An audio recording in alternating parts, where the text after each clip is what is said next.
Hello friends and welcome. I'm Sarah Liz and today we are going to make this adorable cottage box. This is the Gable House Box Die set from Pixie Dust Designs and it is so unique. I love that little gable window in there. It just makes it really elegant. I love the roof line.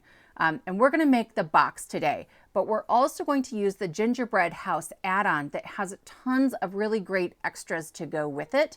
So there's a chimney and then there's some snow you can add to the house, but then there's all these other pieces that are great for any Christmas holiday card. You don't have to add them to the box. So we'll make the box today and then a card in my next video for Pixie Dust. This is the interchangeable bracket bag topper. It fits on the bag die, but it also fits on the Gable House box. So we'll add that towards the end.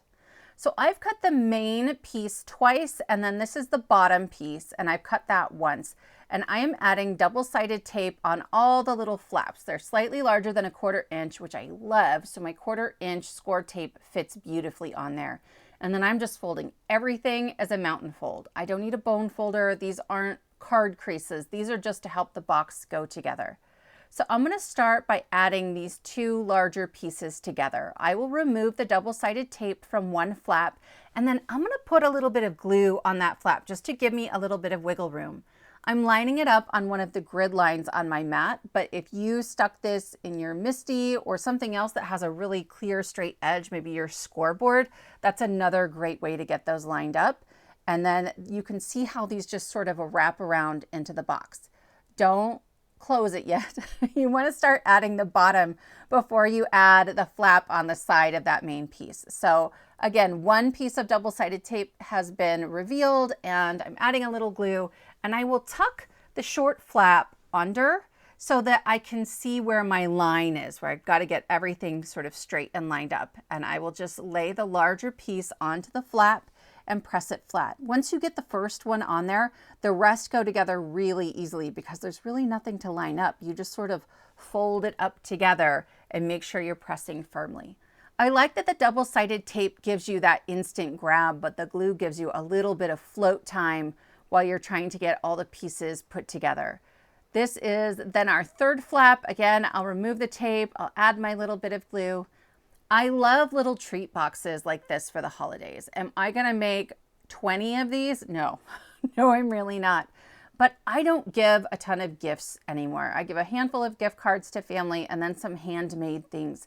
And so for my couple of really special gifts, I want to give them something really sweet and thoughtful that says, I thought about you, I spent some time on you, and this is it. This is going to be, I think, my big gift for the season.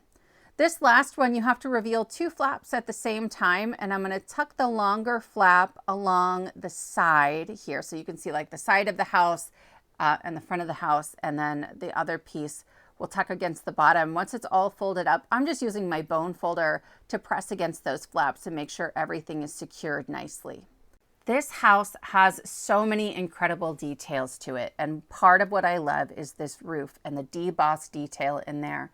I'm going over it with some pale teal ink. It's not much darker than the cardstock, just so that a little bit of that ink settles into those debossed areas and highlights them a little bit. The roof is also a really great size to make a house just on a card front without doing the whole box situation. I'm playing with an easel card that somehow pops up and has this slanted roof before it sort of comes down and meets the base of the card. It's gonna need an extra fold, but keep an eye out. I'm thinking about a video making one of those, and I think it'll be pretty simple. So here you can see I started to put my roof on and I changed my mind. I had that light craft colored box and I decided I really wanted something a little bit darker, right? When I make gingerbread, I like it to have enough molasses and cinnamon and maybe a little cayenne in there to make it extra tasty. And so I just switched boxes. I haven't done anything to this darker brown box that you didn't watch me do on the craft colored box.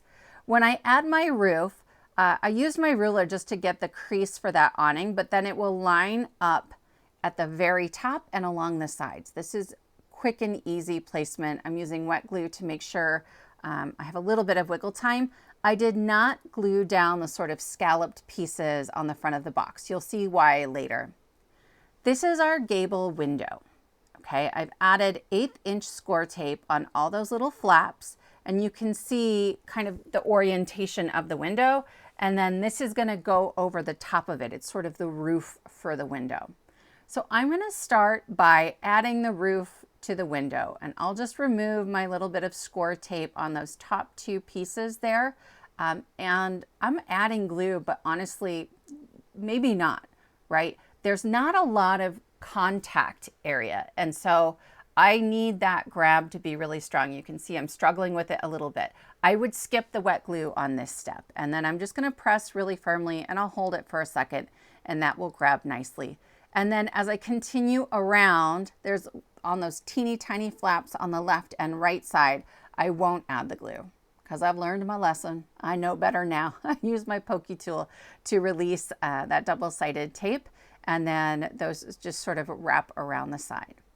So once you get those pieces on, all of the remaining flaps are there to secure this to the roof of our house box.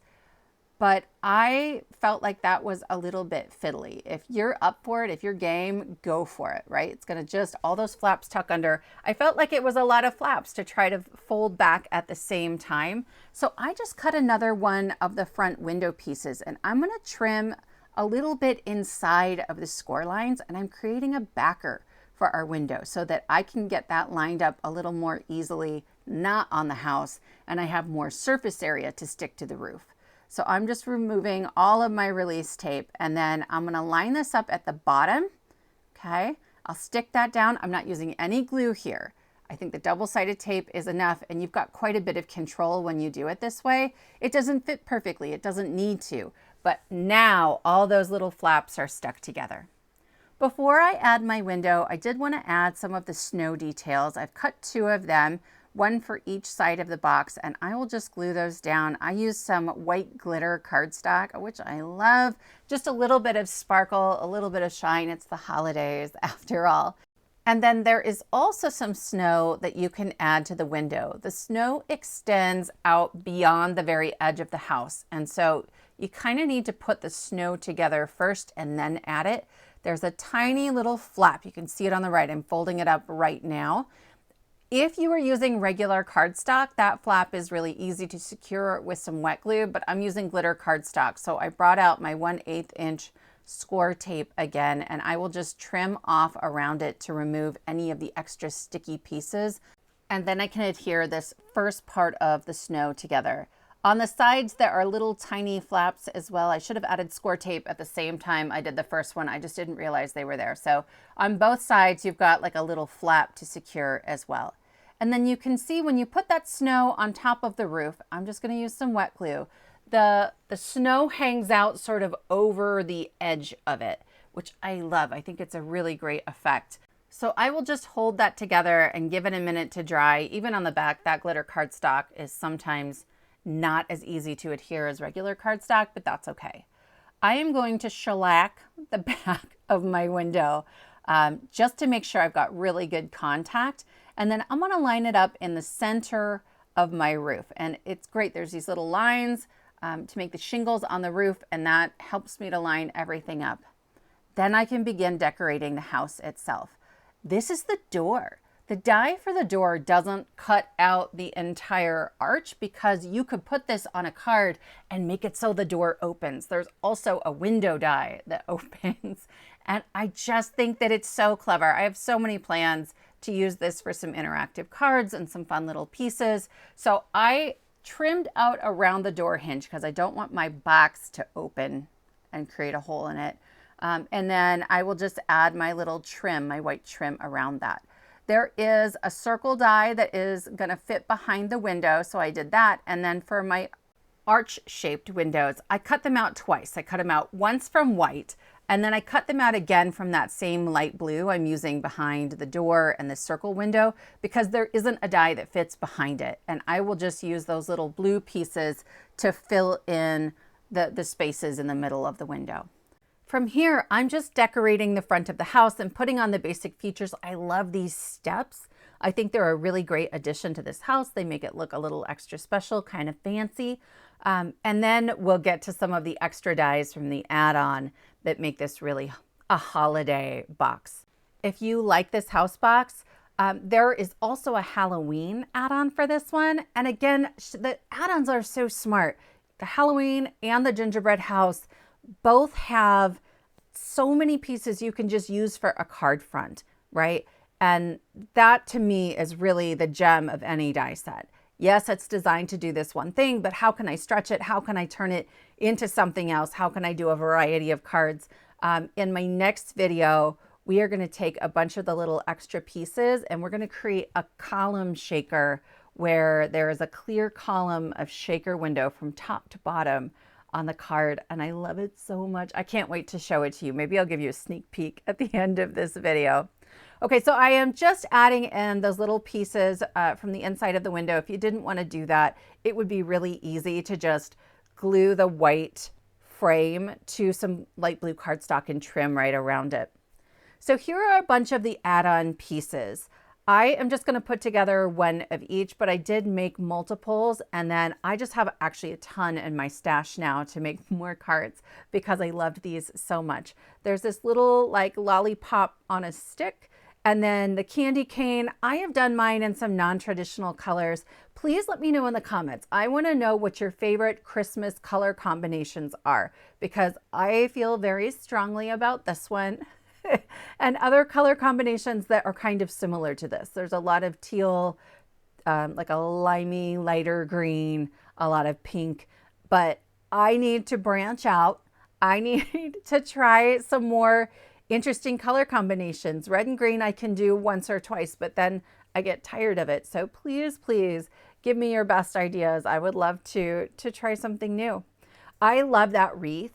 That bow is the cutest thing and it just sits beautifully on there. And then there's this little poinsettia. I added a little ink blending to the poinsettia, but I don't think that was necessary.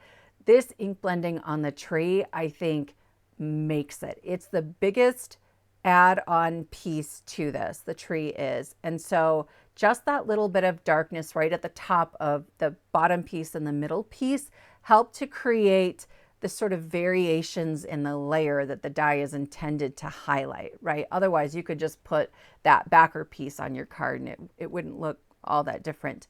Then there's some little squiggly pieces that I've cut from that same white glitter cardstock as the snow on the roof. And those will go right along the very bottoms of the tree. I ended up making 2 trees and they're gonna flank our house. And then you can put like little Christmas baubles on them or some gems on them. I think this is a really great piece when you're making cards. I've added one to the card that I've made already and will definitely be making more of those. And then that's it. That's one of each. And they came together really easily. There's very little ink blending at all. There's a little piece for this because it's intended to be a gingerbread house add-on that can go around the door. And I thought it was so cute. So once again, I've used my glitter cardstock just to add a little bit of sparkle here. And I found it easier to add the glue straight onto the box instead of trying to add it to the back of the die cut that's gonna wiggle around on me. And then I'll add the wreath on top of the door. I'm going a little bit heavy with my glue because I used a heavyweight white cardstock for this sort of frame, that white frame on the house. And I wanted to make sure it was going to adhere nicely. Then I'll add a tree to each side of the box. You could do all kinds of things here to really dress this up and make it sort of a Candyland kind of gingerbread house. I will link to this box, obviously, in the Pixie Dust store, but like it's worth checking out just to see the inspiration that the team has come up with. Some of what they came up with, I'm just floored, right? Every time I think I've been clever or creative, I look at what my teammates have done and I am just honored to get to work with them because they are absolutely stunning. There's a star that can go on the top of the tree and I cut that out of some pink glitter cardstock. And then I cut a piece of white cardstock that's 3 3/4 by 2 inches. So there's a place on the back of my box to write a message.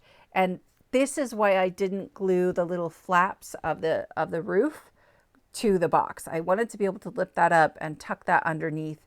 And I wasn't sure sort of where along the process I would do that. I'm adding my candy cane. I had it straight up and down, but now I kind of wish I'd kind of put it at an angle and made it a little bit more whimsical, but that's okay. I've got some really thin foam I'm adding here and there, like on just the half of that sort of peppermint swirl, because the candy cane is two very thick 100-pound layers of cardstock. So I wanted to make sure things weren't all wonky on there. So just the 1mm foam squares kind of even things out.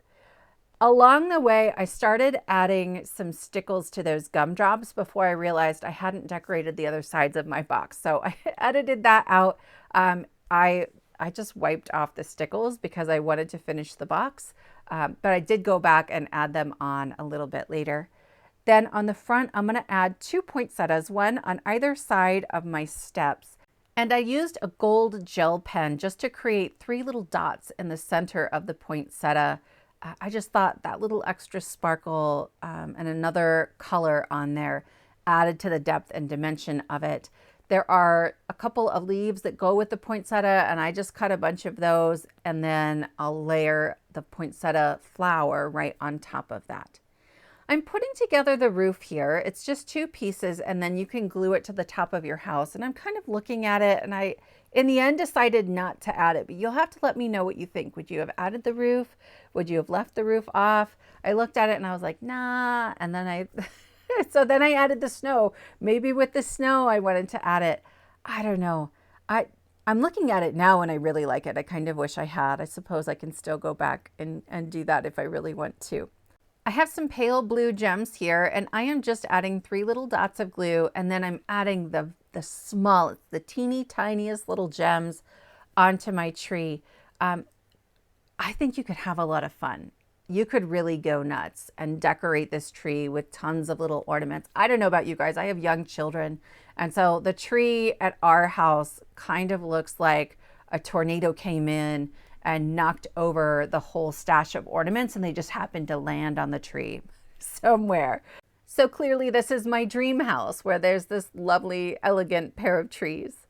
This is the Interchangeable bracket bag topper, and when you cut out the handle, it kind of cuts too. You could cut them apart, but I used a really thin white shimmer cardstock. It's 65-pound. So I just fold mine in half and I glue it together for sturdiness.